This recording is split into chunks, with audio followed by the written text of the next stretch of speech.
Welcome to the run-in on BT Sport, where we are fresh off the back of an absolutely monumental evening at night one of WrestleMania 38. We had returns, we had title changes, we had incredible entrances, and we also had the front 5 rows of the AT&T Stadium getting absolutely soaked in beer. But that was just night one. We're back here in Dallas once again to talk about everything we saw on night one, as well as covering what we've got to come on night 2, and I'm not going to do it alone, of course. I am joined once again by my friend, my colleague, and a man who only comes out of the house when 75,000 people are involved. Ariel Helwani, how are you? I'm doing great. I'm lamenting the fact once again that I didn't bring sunglasses. Thanks for the heads up, but it's great to be here. I'm feeling the buzz. Dare I say, night 2, better card than night 1.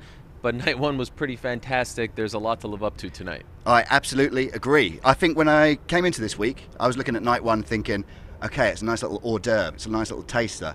But as I got sort of halfway through the evening, every single match had a sense of, ooh, okay, that was really good. How are you going to follow that? How are you going to follow that? And then you get the Cody moment, then you get the Austin moment, you get the Bianca moment, you get Charlotte winning, which was a surprise, I think, to most of us. I think a lot of people expected Ronda to win that.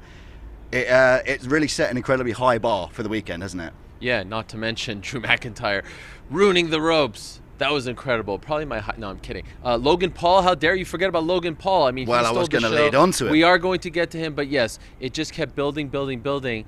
And in pro wrestling these days, as you know, it's hard to surprise people. Let's be honest, Cody Rhodes, probably the worst kept secret in the business. But dare I say, a lot of us didn't think that we'd get an actual match at a Stone Cold Steve Austin. 19 years after his last match, we got a full-on match here. And it wasn't just like your typical run-of-the-mill match. They were up and down on the concrete. So I think everyone was surprised by that. Everyone went home happy. Pretty damn good first night. We mentioned Logan Paul. Obviously, yesterday you called him the greatest athlete, I think so, in this industry. Yeah. And he backed it up. I mean, he got a win. He not only, I mean, did I say it and stand by it? I think that he proved me to be 100% right. That was incredible. People don't realize just how hard it is to do this, especially when you're a debutante, when you haven't come up learning this craft. And oh, by the way, Logan Paul is incredibly busy. This man has a ton of things on his plate. If he's not launching a new drink with KSI, he's a part of slap fighting, he's doing videos here and there. And so the fact that he was able to squeeze in this training into his schedule, and then the Three Amigos spot, the heel heat that he got from that, now we won't get into The Miz turning on him, a little bit of a shocker there. But yeah, I was blown away, and I hope he sticks around. Ultimately, in a business that's all about being cheered the most or being booed the most, like that's their job professionally, to be cheered or booed. He got the biggest boos by a mile. Tremendous. Oh, the people heat. were like, you can't wrestle, and then he's pulling off things like that. That stuff is super tough. He told me around a month or so ago he just wants to go off the ropes once, and he did, and he looked pretty damn good doing it. The outfit was great as well. And now what's interesting is, obviously the Miz turned on him. Will the fans be happy with The Miz for doing that, or does Logan all of a sudden become a babyface in his own right because he was, double-crossed? Logan has come a long way as a human being. He's evolved a lot since his controversies of a few years ago. Again, I really hope that he sticks around and we get to see more from him and Miz, because I thought they were one of the highlights of the evening. Yeah. Speaking about that turn, we actually have some footage of it here from a phone near the front, and you can see in the background. Have a look for Jake Paul. I don't think he was thrilled with The Miz at all. I thought he was going to run in there and...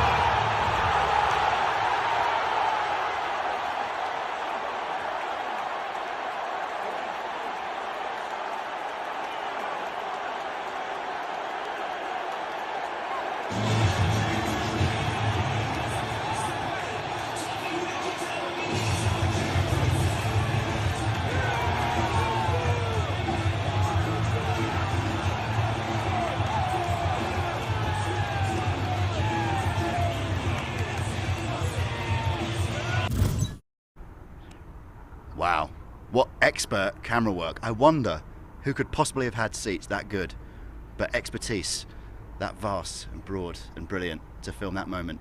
Wow. Who are you referring to? I have no idea. Okay.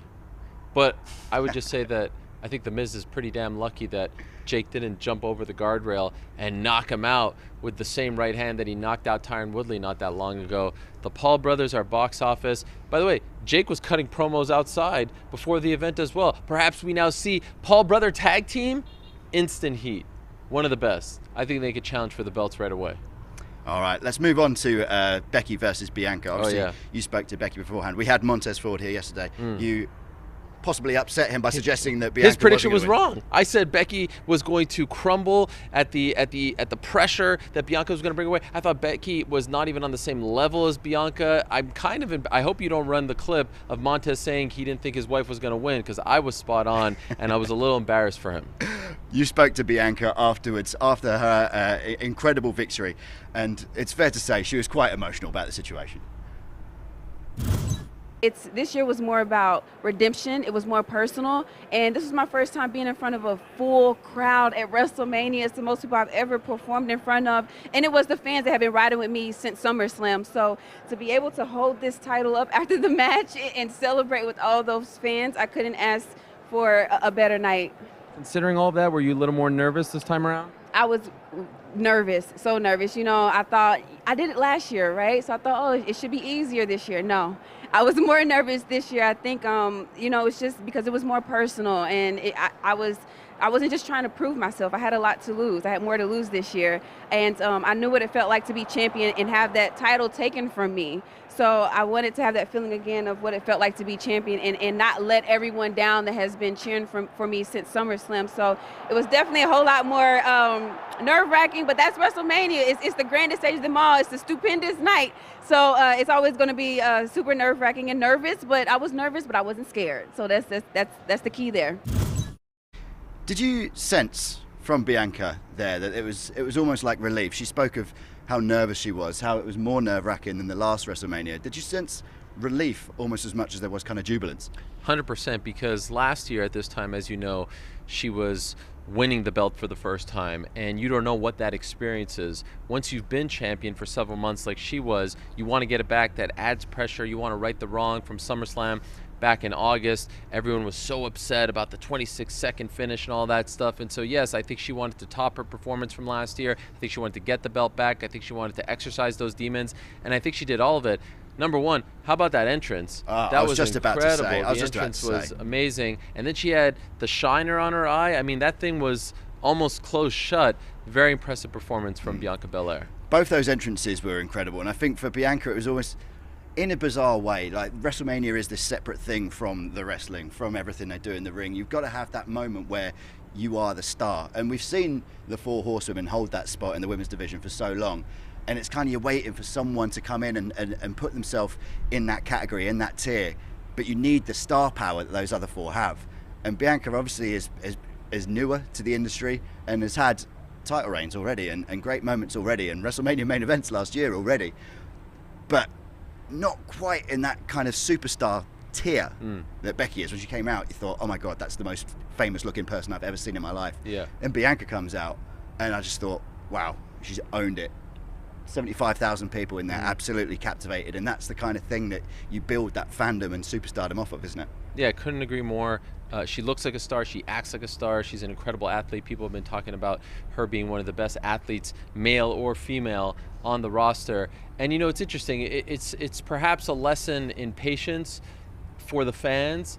The fans were very upset back in August at the finish, but now as you know the story kind of unfolds, you see, all right, it all kind of makes sense, right? Now looking back at August, knowing how it ends, the whole thing makes sense, and was a pretty entertaining story. I still think that it was very rude of her to cut Becky's hair, but it looks fantastic, let's be honest. And in fact, shout out to my lovely wife, who's not a big wrestling fan, but couldn't stop talking about how good Bianca and Becky looked. So to that point, she resonates with people, with regular people, with fans like us. She looks like a superstar. She acts like a superstar. She is a superstar, and it's great to see her with the belt again.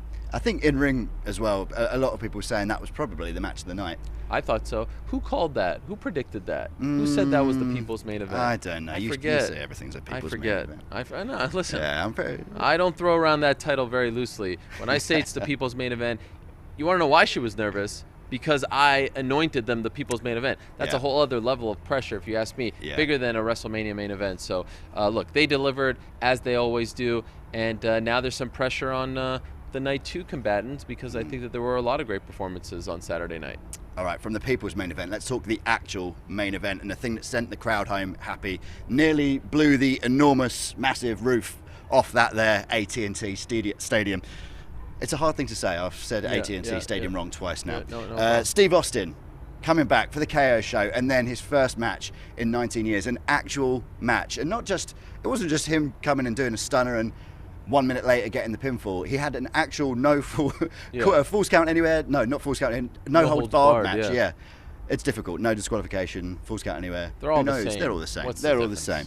But he was walking around drinking beer like it was Popeye eating spinach. It was amazing. His health kept replenishing. He was getting more and more energy. He was taking back bumps on concrete.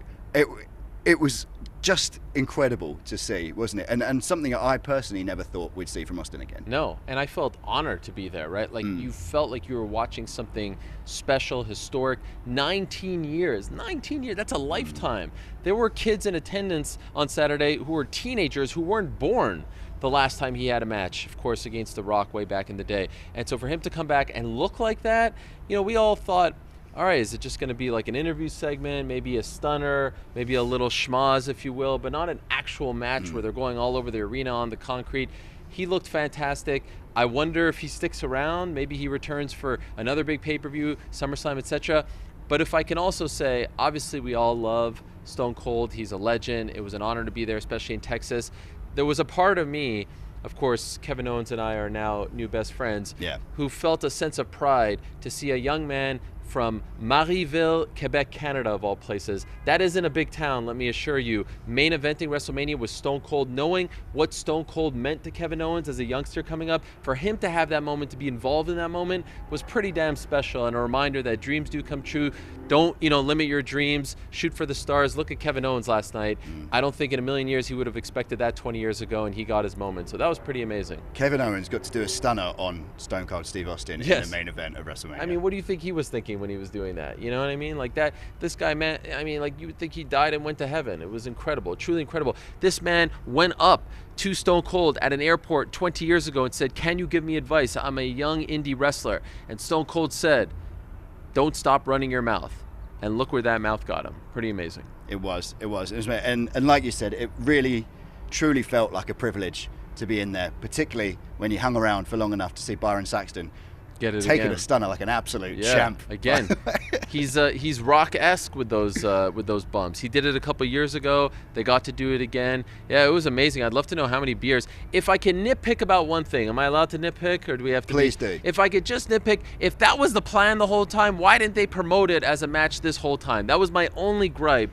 Now, did things change? Were plans changed? Was there an 11th hour decision change? I don't know. But I just would have loved the buildup of the Stone Cold return match over the last few weeks. If I could just nitpick about one small thing, if I'm allowed to, that would be my only complaint. You said that after the show, but I disagreed with you, because for me, I thought that whole segment allowed every single Stone Cold catchphrase to happen live in front of that audience. And I think it filled both roles. Everyone wants to say, "Give me a hell yeah, hell yeah." Everyone wanted to do that. Everyone wanted to hear bottom line.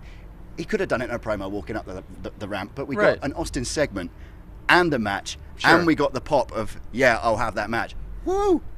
No, it was a surprise. Look, sometimes we complain in pro wrestling. That was the noise I made. Yeah, no, it was great. I just kind of wanted to drive right by that. We complain in wrestling, and we'll actually get to one of those quote-unquote surprises where we know everything that's going to happen, right, with the internet. And so this was a legitimate surprise. No one actually said that this was going to be a match, right? No one really reported that. So it was nice. I just wonder, being the man who's looking out for the business side of things, shout out to Uncle Nick, why didn't they sell more tickets by promoting that it was Stone Cold's return match? That's all I'm saying. Well, again, I'm nitpicking. Like you mentioned, there was a surprise. There was a moment that we all sort of thought might come, and then actually did come, but wasn't announced, and it was incredible. It was just one of the times the roof blew off the stadium last night. It was Cody Rhodes, and you were very lucky because you got to interview him today in an episode of Ariel Helwani Meets that will be airing just after this show at 9 p.m. at home, and this is a clip from that. I think a lot of people are curious to see how you will be treated this time around, right? did you need to hear something? Were there any guarantees that needed to happen for you to say, okay, I'm going to come over here and be treated the right way, the way you want to be treated? There wasn't any true guarantees. There was a request. What was that? I said I never want to ever see Stardust ever again, and I never want to hear it and talk about. I never want to see it. And it was a handshake, and that was all I needed. And the first thing I did in the match last night was a random Stardust reference. And I thought, what are you doing? You're going back on your own strange requests. But other than that, it's complex to get this all together, and maybe one of wrestling's biggest contracts, which I'm so flattered about. My gosh, and happy. I have a child, so yeah. But it was more a matter of I don't not trust people, right? It's not I don't trust in this person's word or this person's words. But at this point in my career, I do trust myself. Fully, implicitly trust myself. So I know what I can do. And if given the platform to do it, I'm able to move on. I'm able to get over. I'm able to get hopefully what I want. And that was presented to me on a silver platter last night. I mean, nothing changed. Nothing. Kingdom played. Wrestling has more than one royal family, and this is a world where wrestling, the term isn't said that often. So to hear that was a big give from them, and to be me, yeah, I trust me, and it's not that I don't trust others, but I trust me and know. Again, I had that wonderful experience. Shout out John Cena. I forgot to mention him in that scrum. I drove John around for 2 years, and he was the absolute one of the better mentors. Him and Randy were great mentors because wrestling was far more fair than people often say. He was doing all the work. He genuinely was. He was the hardest worker in the room, and I thought, I can do it. I can. But every year I got another layer of commitment, and I'm sure you've seen with MMA and everything. It requires it's your life's work. So there's nothing silly about the entertainment industry to me because this is my life's work. Pro wrestling and sports entertainment. But yeah, I think I'm the best there is. And how I define it as a wrestler, because there's all these definitions. Oh, he's a good worker. He's a good talker. They get all these qualifiers. To me, what a pro wrestler is, or a WWE superstar, whatever it may be, is your ability to capture people's imagination from week to week. Are they talking about it? Good, bad, ugly? Are they having a discussion, a discourse? And that's what I've been able to bring to the table everywhere I've went. And to be able to carry it without saying a word for 40-something days and them understand. When I walked out, felt like, yep, I am the best. But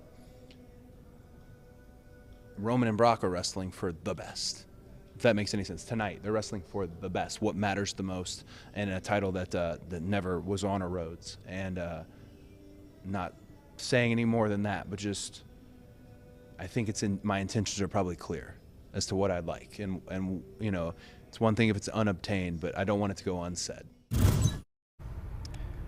Cody Rhodes there with Ariel Helwani, part of Ariel Helwani Meets, airing at 9 p.m. on BT Sport YouTube, 4 p.m. Eastern Time. How was that meeting him? You've mentioned that he was excellent with the media. Did you get a sense from him that was a truly great moment for him? Oh my gosh. That's one of my favorite interviews of the past year or so. What an interesting guy, what a fascinating guy, insightful guy. Can't imagine what the last few months have been like for him, and so to pick his brain a little bit, especially the last 12 hours, right? Just coming back, he hadn't talked since he left, AEW and all that stuff, and so I think that this is a really fascinating story to follow, considering his position and where he came from and how his previous run ended, and I loved that little tidbit that he gave us. I think there are some people who are wondering, how are things going to go? Was this the right call? Was this the wrong call? All that stuff and more. To say that he wanted Stardust to be dead, he just wanted that assurance, I think is a really interesting insight into where he's at right now. And honestly, I can't wait to see who he goes up with next. Is it, Seth again? Does he get involved in the main event here tonight? I wouldn't put it past him. He even mentioned, and you'll see in the interview that comes up in a bit, he mentioned Brock and Roman. I wouldn't be surprised if we see him try to really make an impact tonight. So the possibilities are endless. I was just going to say that. How high do you think his ceiling is now? That Cup there wants a selfie with you. How high do you think his ceiling is now? Because he's obviously come back wanting to take the spot of a Brock or a Roman type. And he's so much bigger now than he left. And I think to be able to do that, I honestly thought when AJ Styles debuted, all the, 6-7 years ago, I thought that was the last time we were getting someone from an outside company coming in, and it was a big deal. You know what I mean? Because at that time, there wasn't big places. You could be an indie star, but there wasn't like a rival company. And I know the size is different between the two, but to go to AEW, set that up, become an enormous star, and then do the comeback, it's like, it feels a little bit like those sort of Monday Night Wars times where you occasionally got that huge crossover, and it was almost nostalgic. It was great. Everything about it was great. I loved it. I agree with everything you just said. And you know what's the best part about this story? 2015, he leaves WWE to go out there into the wilderness and compete for other promotions. And then what does he do around 3 or so years ago? He builds his own competition, right? He was part of the founding fathers of AEW. He builds that up. He was an EVP.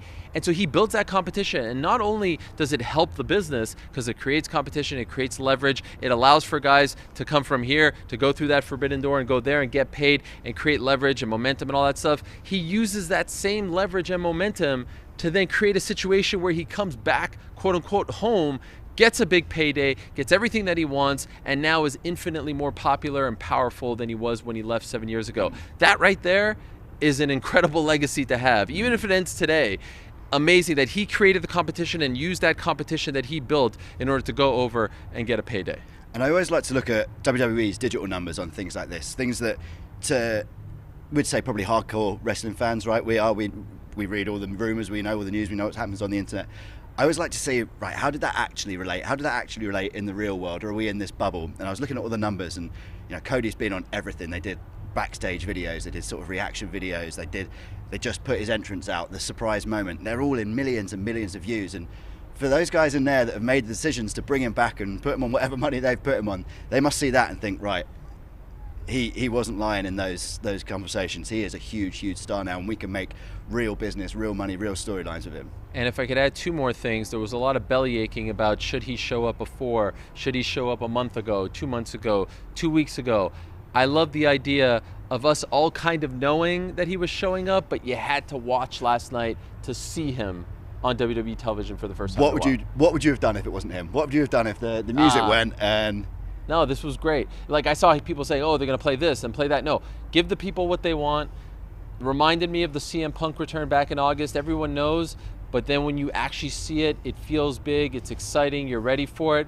And can I give a shout out to the great BT Sport WWE social media team for that incredible graphic.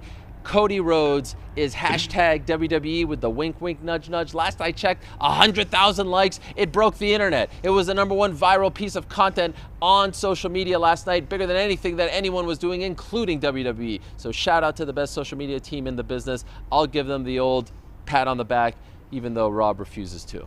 Yeah, I mean, it doesn't carry much weight when I do it. Or you, to be honest. They're the real champs. They're the real OGs. They put the real work in. Night 2. Let's talk about it. Let's talk about the card for Night 2. I think highlights for me, probably Johnny Knoxville, Sami Zayn, RK Bro versus Alpha Academy, and our friends. Possibly your enemies. Yeah. The Street Profits, AJ Styles and Edge, Pat McAfee, Austin Theory. Obviously, we've got Bobby Lashley and Amos in there. We've got the 4-way women's tag match, and Roman versus Brock is the big one to end it all. Let's start, shall we, on Johnny Knoxville and Sami Zayn. Love it. Because I love Johnny Knoxville. Do you really? I absolutely love that. When he came out at the Royal Rumble, correct me if I'm wrong, but I think he got, maybe other than Randy Orton, the biggest pop of the night. When the Jackass music started playing, it was one of those moments that, since covering this sport, that's one of the ones I think, oh, that was really cool. And I'm so looking forward to seeing him again, because what they've been doing in the build-up to this has been genuinely unique and original. And we've seen so many different things by so many different promotions done in so many different ways. To see something that I think is genuinely new, the phone number flying in the air and all those texts and stuff, I've loved it. I've loved every second of it. Yeah, they've both really done a great job. And when you have the sort of dedication from the celebrity to really go all in, you get a result like this. And Johnny Knoxville has been great. And, he's a crazy guy, right? Like, this is why we love Johnny Knoxville. So anything short of a crazy match tonight, and Sami is tremendous, the pride of Laval, Quebec, Canada, shout out to Laval. anything short of a crazy match involving, you know, the Wee-Mans of the world who I may have seen around the hotel. Maybe our old friend Steve-O shows up as well. Like, I'm expecting something fun, something ludicrous, something ridiculous, and I'm expecting Johnny Knoxville to look great. By the way, of recent memory, the celeb appearances, the bar is very high. Well, even last night, yes, right? Logan Paul, Bad Bunny last year. Like, Johnny Knoxville can't just waltz in there and think that he's going to have a cakewalk. No way. Sami Zayn is an absolute pro, and the fact that WWE keeps putting him in there with these quote-unquote celebrities. He was with Logan Paul last year, shows how much they believe in him and trust Sami Zayn. Love everything about this match. I think it's going to be one of the most fun matches on the card tonight. Was that the first time we met Sami Zayn the other day? It was amazing. Yes, the first time. I have long admired him. He seems like a tremendous guy from afar. He does a lot of charitable work for his, you know, people back home in Syria as well. And actually, he exceeded my expectations. What an absolute sweetheart he is. Very smart guy. A great passion. A great like dedication to the craft as well. A great talent. Very happy that he was able to resign, and more importantly for him, seems like he really feels at home in WWE. Feels like he is treated well, respected. It was a wonderful conversation. In fact, that interview is up on the BT Sport YouTube channel right now. So when we're done and you're done watching our Cody Rhodes premiere, go check that one as well. And oh, by the way, go check out the hundreds and hundreds of hours that we have put up on all the different social media outlets, on BT Sport and on social as well, YouTube, because we have you covered unlike any other outlet. I dare anyone to go up against us this week or any other week leading up to a big show. It ain't gonna happen. It's been 10-7 BT all day, every day. God, I love you. Anyway, moving on. Raw Tag Team titles. We had them here yesterday. Street Profits. They're facing Alpha Academy and the champs. Okay, bro. Randy Orton on this, the career resurgence. You spoke to him a couple of months ago, of course, ahead of the Royal Rumble. The thing is with Randy Orton, though, he's in a tag team, and you're always thinking, when's he doing it? Yeah. When's he turning? When's the RKO coming? And there's a lot of people in there tonight who will love seeing him have fun with Riddle, but also possibly love seeing him do an RKO. Is this the night, or are we actually seeing Randy Orton just loving what he's doing? Yeah, I hope not. I think Riddle has been just as good for Randy Orton as Randy Orton has been for Riddle. He's brought out a different side of him. In fact, earlier today, Cody Rhodes was talking about the evolution of Randy Orton and how he has matured as a human being. He's doing great stuff. And when I spoke to AJ Styles, on Friday, he said that he thinks that this is going to steal the show, that this is the sleeper hardcore wrestling fans match of the night, if you will, because I think a lot of people are predicting Edge and AJ Styles, which we'll get to. That will be the fight that everyone's looking forward to, or dare I say the match, excuse me, old habits die hard. AJ, pinpointed this one as the one that can steal the show, so that's high praise. I'm looking forward to it. All 6 of them are great in their own right. Alpha Academy's been doing great work, very entertaining, so yeah, it should be a lot of fun. Yeah, it's 6 genuinely brilliant entertainers in their own right and supremely gifted in-ring athletes. So I think AJ's probably got a point. I think he might know some stuff about wrestling. Fair play to him.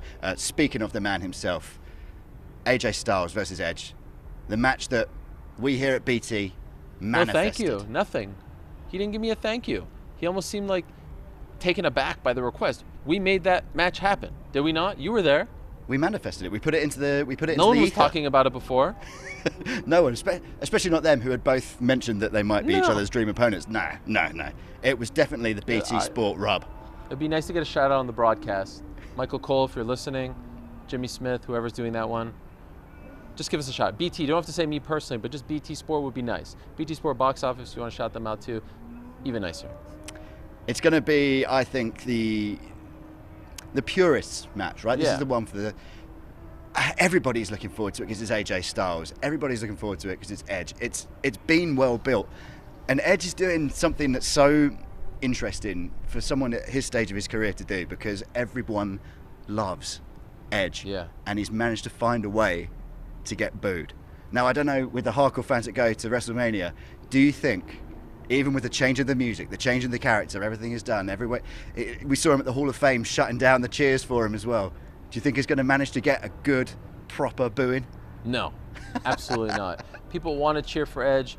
I wish he kept the old music on this day. Yeah, but that's because he doesn't want you to be happy. No, I don't want that. I want to cheer this guy. By the way, sometimes it's okay if there's 2 good guys. We know who these guys are, and how many never before seen matches are left in wrestling, right? With all the programming, all the shows, all the events, this is one of the last ones left, right? The last of the dream matches that we want to see. So just give us what we want, and they will. I don't care, boo, cheer, face, heel, all that stuff. I just want to see how these two guys mesh. I want to see how the match goes. They're probably going to go, what, 25 minutes, 30 minutes? It's going to be great. It's the in-ring genius that is AJ Styles against the great storyteller, though, which is Edge. And is this not just him wanting to tell maybe one last great story, if this is one of his last matches? He is in the final stage of his career, undoubtedly. He just wants to tell a great story and take the fans on a journey. Should we not allow him to do that? Oh, sure. Give him a good old booing, Ariel. Listen, he could do whatever he wants. I could do whatever I want as well, and I could want whatever I want. I like the Edge that we got a few months ago. By the way, he's doing great work. Make no mistake about it. You asked me, will they boo him? This crowd ain't booing him. And sometimes when you try to force them to boo you, you know what happens. They cheer. They want to cheer the bad guys, if you will. And so it's not going to matter. It's going to be great. And I'm happy that they pulled the trigger on this one, because you joke, in January, there was no real path to this, right? Like Edge was doing his thing, AJ was doing his thing. They finally gave us what we wanted. And again, I think we deserve the old Barry Horowitz for that. All right. Well, I'll give it to you. The Barry Horowitz. Do you know who Barry Horowitz is?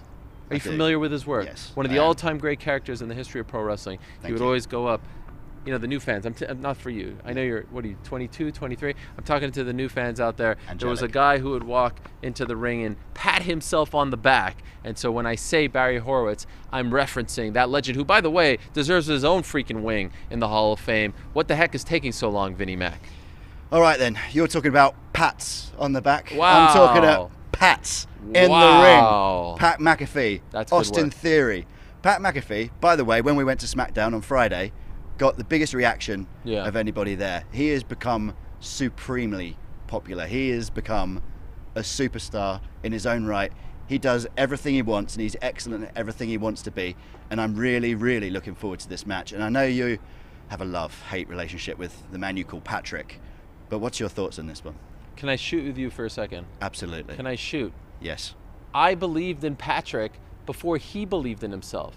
I was the one in a candid, private conversation a year ago who told him, you are better than just an announcer. You have the talent, you have the athleticism, you have the charisma. You should be in the ring. You should be on WrestleMania. You deserve that kind of respect. You need to believe in yourself. And slowly but surely, he believed in himself, and he started to believe that he should be in the matches. But you know what happened along the way? He forgot about the little people. He forgot about the people that believed in him. He turned on his closest friends, his closest allies, and that's why ultimately I feel the way I feel about Patrick. Sometimes when you make it to the top, you need to send the elevator back down. Patrick hasn't sent the elevator back down. And so that's why I can't wait to see what Austin Theory does to him, because Austin Theory has Vince McMahon on his side, in his corner. Patrick's about to eat a big old slice of humble pie once and for all, because everyone loves talking about Patrick. Oh, he's so great. He's so talented. Oh, he's such a star. Yeah. Guess what?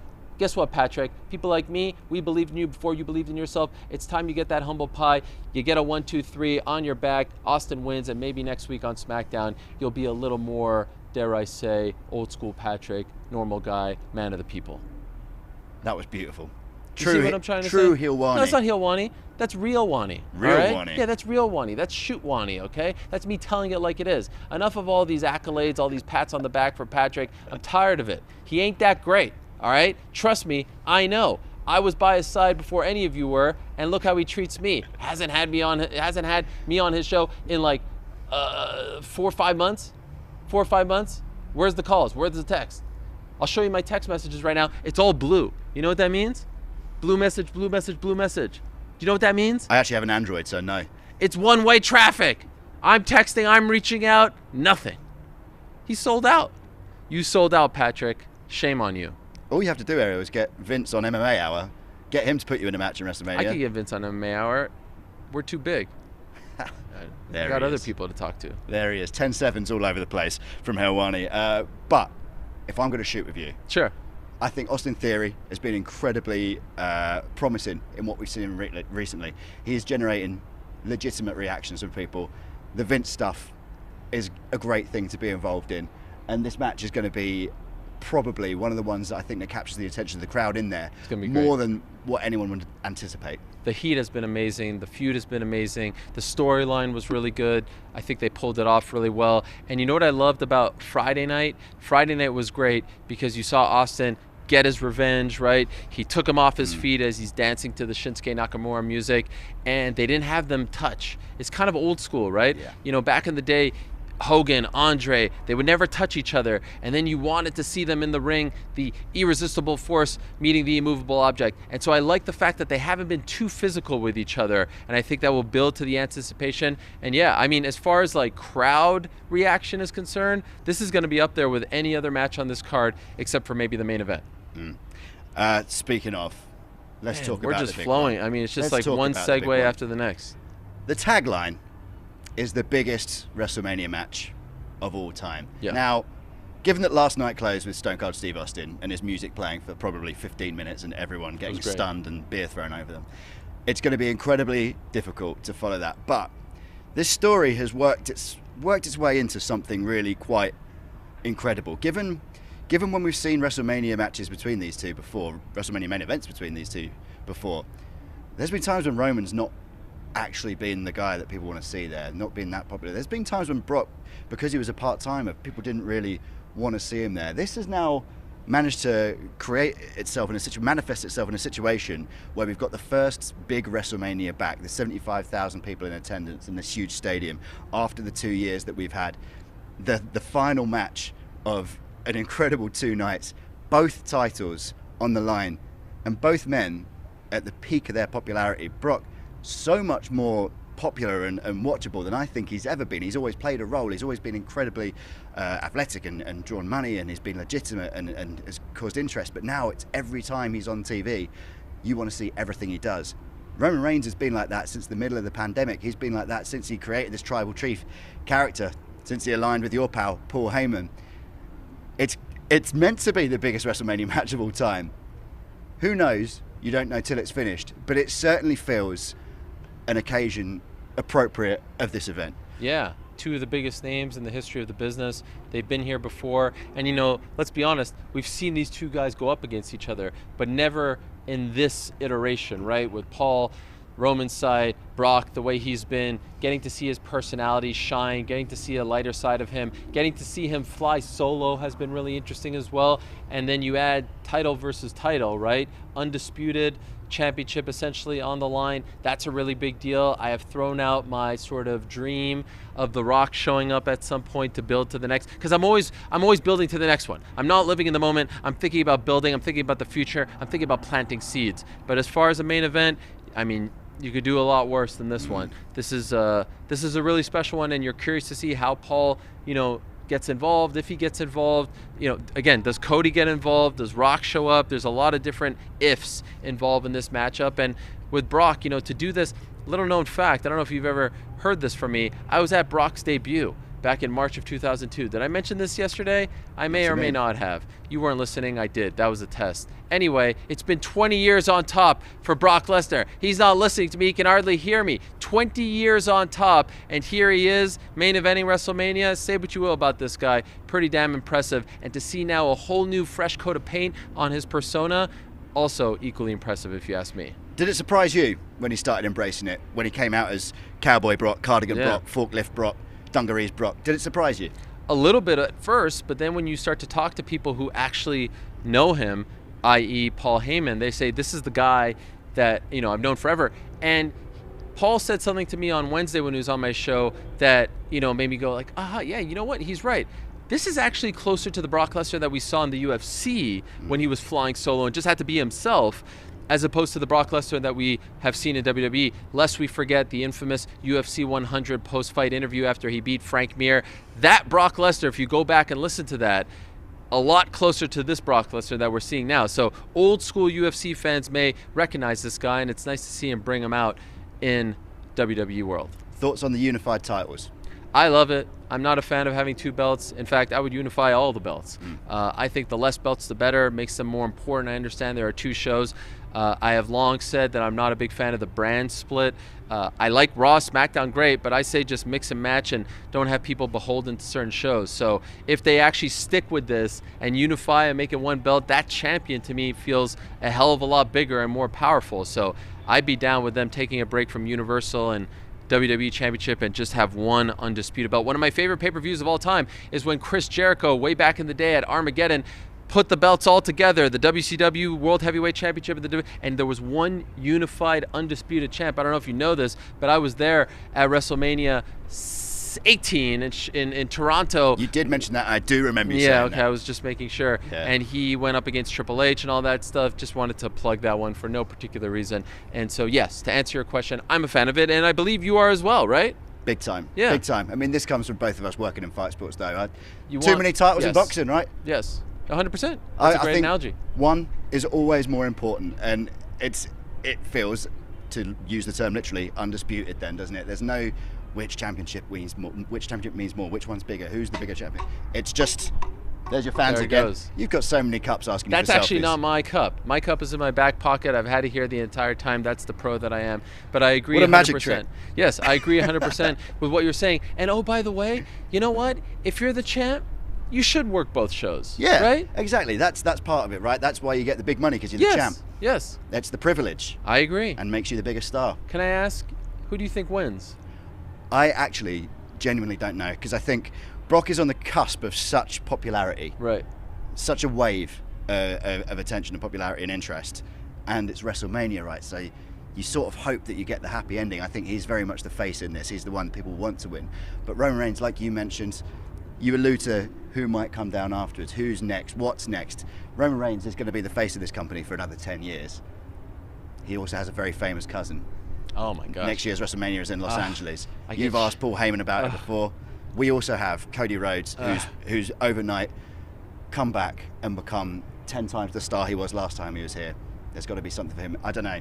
I feel like Roman Reigns has more options afterwards, but Brock is the better option for the sort of happy ending to WrestleMania tonight. Well, I'll just say this. I will be honest.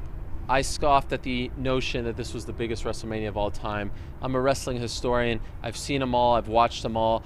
And I was saying, you know what? This is a little bit wolf tickets. However, after last night, Cody returning, Stone Cold, first match in 19 years, Bianca with the win, all that stuff.